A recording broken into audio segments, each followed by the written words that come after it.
Welcome to PokeGoHeroes. My name is Bear, and just like an anime where the heroes embark on amazing adventures, you are the hero of the story. I'm here as your guide. Tomorrow, we got something fun. It's the Mega Mawile Day.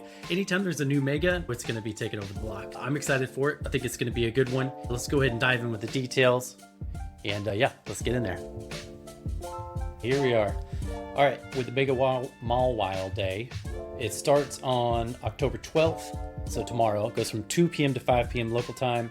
This is the first time this Pokemon will be available. The increased chance of encountering a shiny from the raids. So this has been in the past every time there's a raid day, 1 in 10. So I am confident that will be the case here. The remote raid limit will be increased from 20 from today, starting at 5 p.m. all the way to Saturday, October 12th at 8 p.m. So that's pretty exciting if you still haven't got your shinies at Mazanta, or if you're like me and still on the hunt for a Hundo Snorlax, you can do some more remote raids. If you buy the ticket, you can receive up to 5 additional free raid passes. Just like with all these raid days, there's the option to purchase.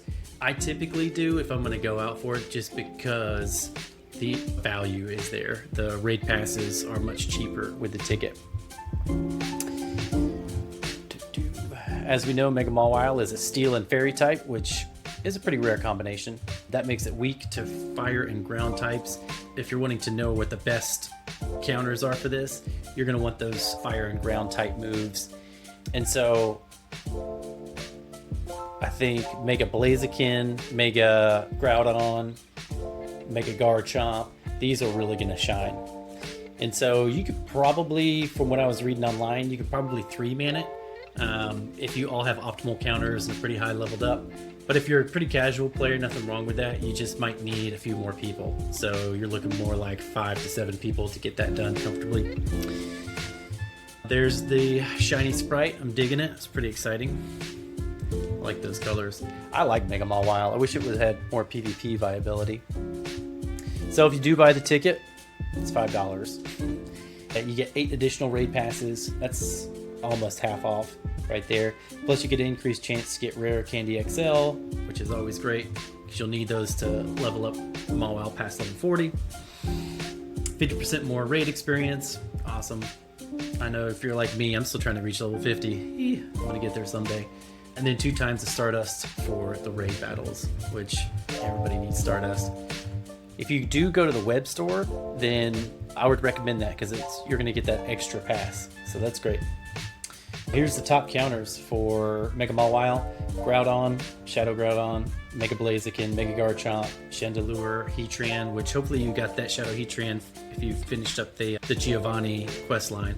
Which I made a mistake. I said you could stack the Giovanni Rocket Radars, and that is not the case anymore. They've fixed it so that you can't do that anymore. But regardless, you want those ground and fire types as the top counters for Mega Mawile. Now, we've already breezed over this, but I thought it's worth noting here in this article. So if you bought the Master Ball quest a few weeks ago, I always save my Master Balls for Hundos,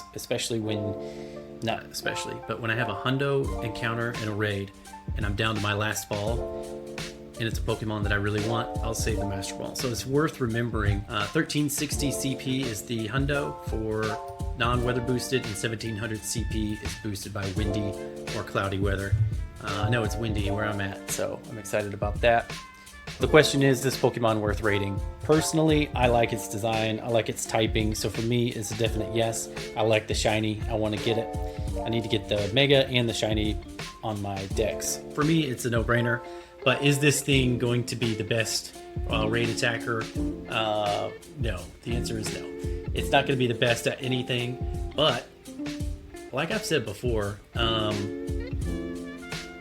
it's not so much about is this thing doing the most DPS, unless you're strapped, unless you only have 1 or 2 other players doing a raid group.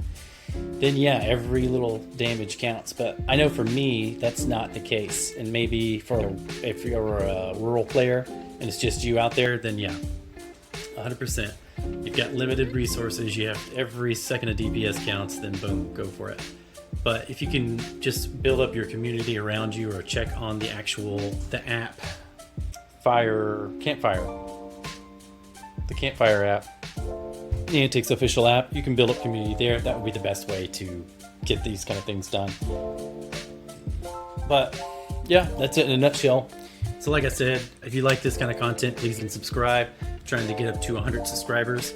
There's going to be more content like this. My goal is to digest all the information and put it into one spot so you can just have a single lane of content consumption and get everything plus more than you need to know. So thank you so much for tuning in, and I hope you all have a great day. I know I'm going to be out there raiding. Hope to see you out there.